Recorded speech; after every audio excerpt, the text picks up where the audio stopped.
Bonjour à tous, je suis Gilles Mansur, je vais vous saluer aujourd'hui, j'espère que vous passez une bonne journée de Pentecôte. Aujourd'hui c'est la Pentecôte.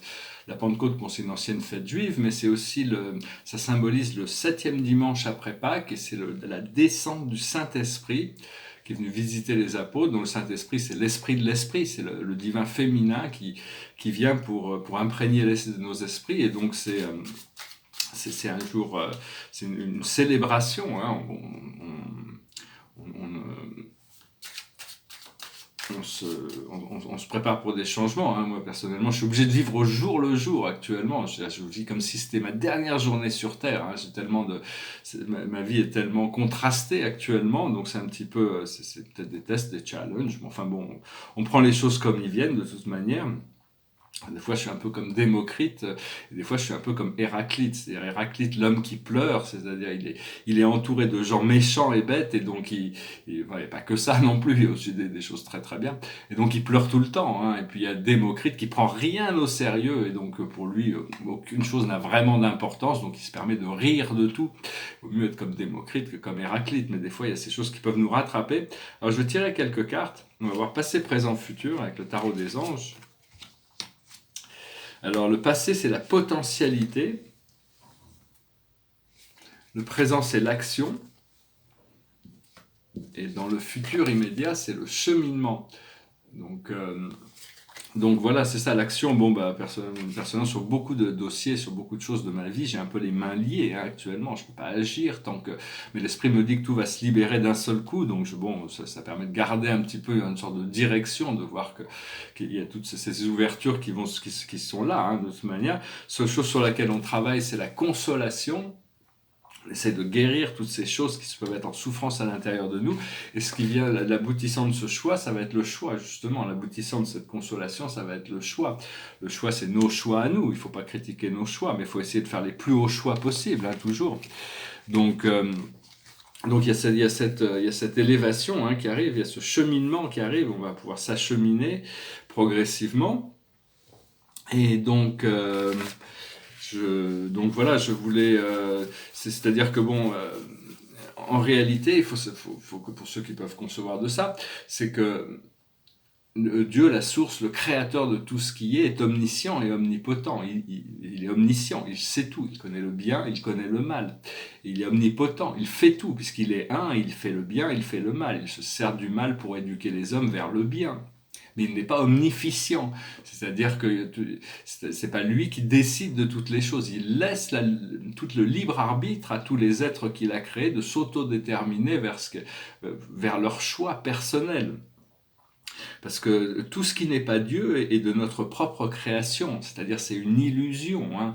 Et donc il faut devenir propriétaire de nos illusions, pouvoir assumer la réalité de nos illusions, et savoir qu'il n'y a pas d'ombre en réalité. Ce que l'on a besoin, c'est de libérer, de se relâcher toutes les peurs. Et bientôt, bon, c'est ce qui est en train d'arriver, hein.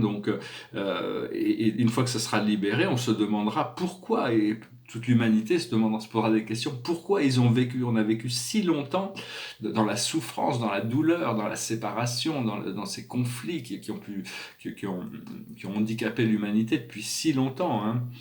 Savoir que tout commence avec le cœur, hein. Dans le cœur, le début du cœur c'est l'amour, et la fin du cœur c'est l'amour. Il y a pas de, il y a pas bon, toutes ces illusions qui peuvent se passer entre les deux, mais enfin au début et à la fin, de toute manière, il n'y a que ça. C'est-à-dire que c'est le créateur qui a le premier mot et le dernier mot, de toute manière. Ce qu'on va vivre, c'est la fin de ce vieux monde, c'est la chute des oligarchies, parce que les oligarchies sont devenues la nouvelle aristocratie, et il y a ce désir de liberté de l'humanité. La nouvelle aristocratie va être une aristocratie spirituelle, ceux qui ont obtenu de la sagesse, qui pourront aider les autres à obtenir cette souveraineté, cette liberté. Et savoir que bon, on veut vivre dans un monde où tout est inclusif, où tout le monde peut trouver son compte. Et, euh, Et donc voilà, donc il faut arriver à sortir l'épée de la pierre, hein, un petit peu comme le roi Arthur. C'est-à-dire que pourquoi il était le seul à pouvoir faire ça? Parce qu'il était sincère, il avait cette sincérité, alors qu'en réalité, tout le monde peut le faire. Tout le monde a le Christ à l'intérieur de lui. Il n'y a pas un seul Christ, tout le monde a ça. On a tout à l'intérieur de nous. On a toutes les choses, on est fait de tous les états. On a le Bouddha à l'intérieur de nous, on a le Christ, on a toutes les forces de l'univers existent déjà à l'intérieur de nous. C'est juste une question d'ouvrir, de lâcher prise sur beaucoup de croyances, hein, parce que toutes les vieilles mythologies avaient été créées pendant un temps de dualité, que ce soit les mythologies religieuses ou les mythologies païennes. Ça faisait partie des vieux systèmes de croyances, de cette dualité. Je prends des notes parce que j'ai besoin de rester un petit peu cohérent sur ce que je dis en anglais et en français pour que ça reste aligné, hein. Bientôt, je vais complètement me passer de notes. Je resterai sur des sujets beaucoup plus simples. Je vais peut-être faire une vidéo, si j'ai la chance de pouvoir revenir à une vie normale, je vais pouvoir m'occuper de mes affaires. Et je ferai certainement une vidéo par semaine, de toute manière, pour continuer à communiquer. Je vais peut-être séparer la chaîne anglaise ou française. J'engagerai un expert en communication pour m'aider avec tout ça, parce que je suis vraiment pas un expert, l'électronique, toutes ces choses-là, c'est vraiment pas mon expertise. Parce qu'on connaît très peu de choses de la vérité en réalité. On a des aspects. C'est un petit peu comme quelqu'un qui n'a jamais vu la mer, il voit une photo de la mer. Alors c'est très beau une photo de la mer. Ou voit une émission de télé sur la mer, ou quelqu'un qui n'a jamais vu la neige voit la neige dans la télévision. C'est très beau, ça nous donne une idée de ce que peut être la neige. Mais c'est pas pareil que se retrouver dans la neige. Ou pour quelqu'un d'aller se nager dans l'océan, c'est pas pareil que voir une photo de l'océan, hein. Donc tout ça, c'est ce travail de libération, parce qu'on veut vivre dans un monde libre.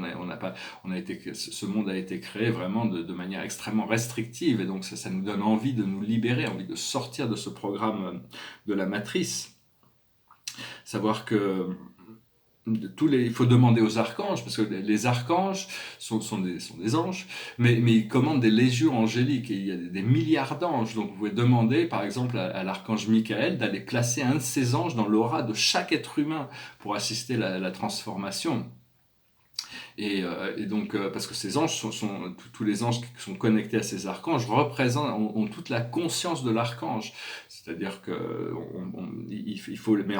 c'est bien pour arriver à créer cette paix mondiale. On a envie de demander une abondance éternelle et infinie, maintenue par la grâce divine. On veut se répéter ces choses-là, on veut ancrer ces choses-là pour savoir que on est tous méritants de vivre dans le bonheur et la joie et la liberté, la sérénité. Savoir que la lumière, c'est le messager, c'est l'enseignant, c'est le gourou, c'est tout. La lumière, c'est une force qui est le pont entre la matière et le monde spirituel. C'est une force non spirituelle, c'est pas une force spirituelle, mais c'est le pont, c'est l'intelligence divine qui nous connecte à la vérité. Le paradis est connu comme l'île centrale de la lumière et de la vie. Et donc voilà, hein, parce en réalité on a cette couverture, cette enveloppe de glaise qui est ce corps physique, hein, donc, mais à l'intérieur il faut arriver à laisser émerger notre être de lumière à l'intérieur. Bien respirer, toujours invoquer la lumière, toujours cultiver cette lumière, visualiser, voir ces choses intérieures de plus en plus. Savoir que nos guides sont aussi là. On a des guides, c'est des êtres célestes, et c'est un travail à plein temps pour eux. Ils sont là 7 jours sur 7, 24 heures sur 24. Au début, quand j'ai rencontré mon maître guide, je disais, bon, je ne veux pas te déranger pour mes petits problèmes du monde terrestre. Il me dit, je suis toujours disponible. Si tu peux m'appeler quand tu veux, si tu m'appelles et que je suis occupé et que je veux pas être dérangé, je vais pas être dérangé, t'inquiète pas. Donc vas-y, appelle-moi. Il faut vraiment appeler nos guides tous les jours. Il faut travailler avec le monde spirituel et leur donner la permission, leur dire ce que vous voulez, comment ils peuvent vous assister, savoir qu'est-ce que vous voulez pour qu'ils vous aident à réaliser ces choses. Et donc voilà, en essence, quelque part, on vit dans un temps un peu bizarre, hein, et tout le monde est en train de pousser ce monde électronisé. Faut être électronique partout, mais bon, moi personnellement, je préfère les choses qui sont pas trop. Je préfère être connecté à mon moi supérieur, mais pas connecté à cette matrice terrestre. Parce que bon, il y a qu'un exemple, par exemple, c'était un exemple, tout le monde achète en ce moment les enceintes pour la musique d'Amazon, mais ils se sont aperçus que dès que vous mettez ça dans votre maison, Amazon écoute toutes les conversations qui se passent dans la pièce et après ils analysent tout ça pour savoir comment ils peuvent vous vendre les produits, à qui ils peuvent revendre les informations. Et ça, cet espionnage industriel, il est constant, il est permanent dans tous les téléphones, tous les ordinateurs.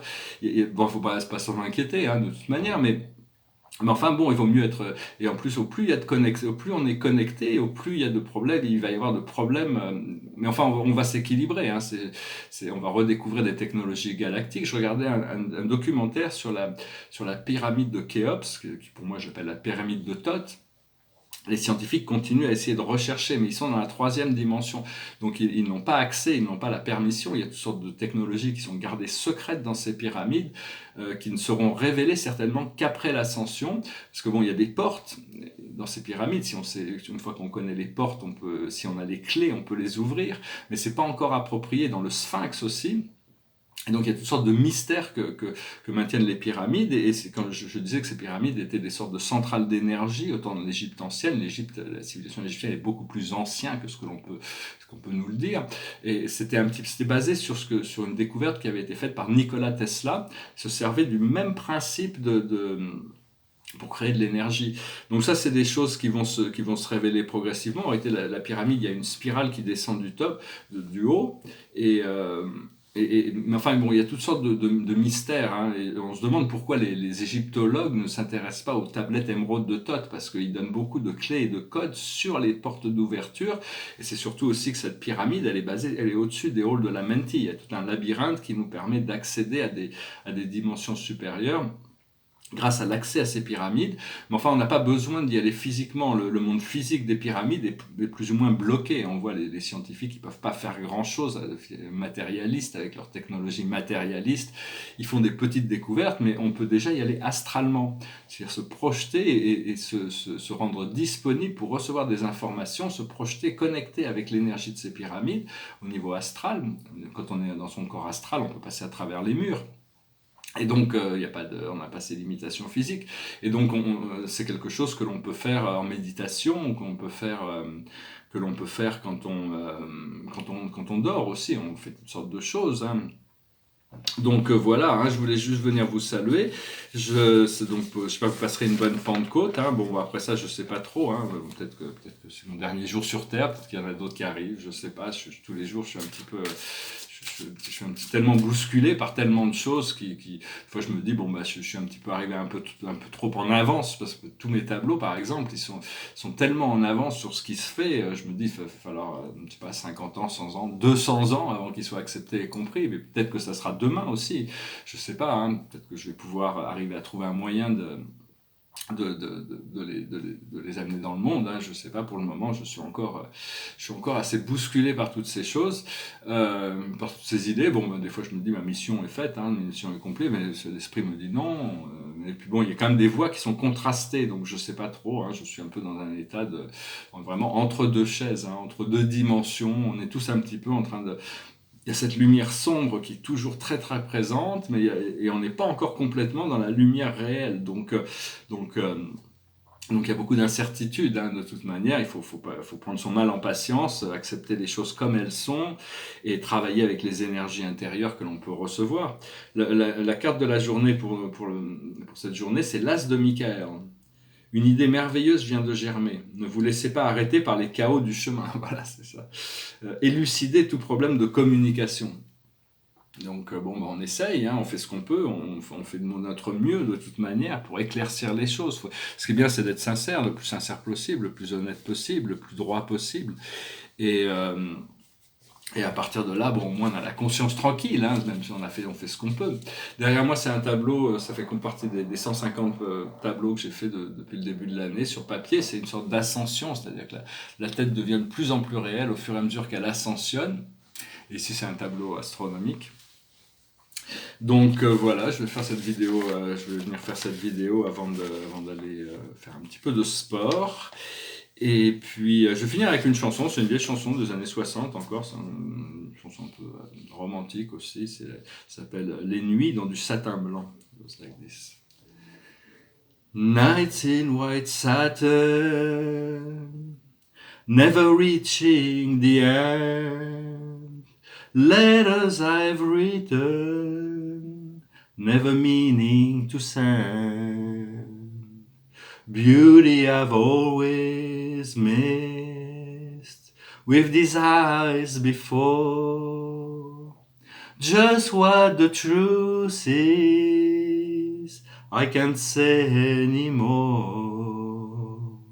'Cause I love you, yes I love you, oh I love you. Gazing at people, some hand in hand, just what I'm going through, they can't understand. Some try to tell me thoughts they cannot defend. Just what you want to be, you will be in the end. And I love you, yes I love you, how I love you. Nights in white satin, never reaching the end. Letters I've written, never meaning to send. Beauty I've always missed with these eyes before. Just what the truth is, I can't say anymore. 'Cause I love you, yes I love you, I love you. Voilà, il est un peu dans la même situation, c'est-à-dire que, bon, il passe ses nuits dans du satin blanc qui n'atteint jamais la fin, des lettres que j'ai écrites, que j'ai jamais eu l'intention d'envoyer, cette beauté que je n'ai jamais vue avec ses yeux avant. Quelle est la vérité? Je ne peux pas le dire. Bon, bah, ça c'est une chanson d'amour, hein, de toute manière, mais donc voilà. Hein. Je pense que bon, de toute manière, les choses il y a forcément une évolution qui va se passer. Hein, de manière, ça dépend. Des fois, on doit être poussé un petit peu. La vie a tendance à nous pousser en dehors des limites de notre. A tendance à. Il faut savoir que bon, tout ce qui se passe, de toute manière, nous apprend des choses. Et donc, de toute manière, on reviendra à la maison plus riche que ce que l'on est parti. On aura appris toutes sortes de choses. Et donc, il faut développer son courage, sa lucidité, sa compassion, et puis prendre les choses légèrement possible. On va essayer d'être comme Démocrite, pouvoir rire de tout. Hein. J'espère que l'esprit me dit que je vais bientôt pouvoir me détendre, je vais pouvoir me reposer, dormir tranquille. Donc, bon, bah. Dans l'attente, je continue à travailler sur mon art, et donc au moins c'est toujours ça, je trouve une utilité dedans, et je continue à communiquer ici aussi. Je vous remercie d'aimer, de partager, de souscrire, de commenter, et puis je vous souhaite une excellente journée, un excellent dimanche de Pentecôte, et je vous dis à bientôt, namasté.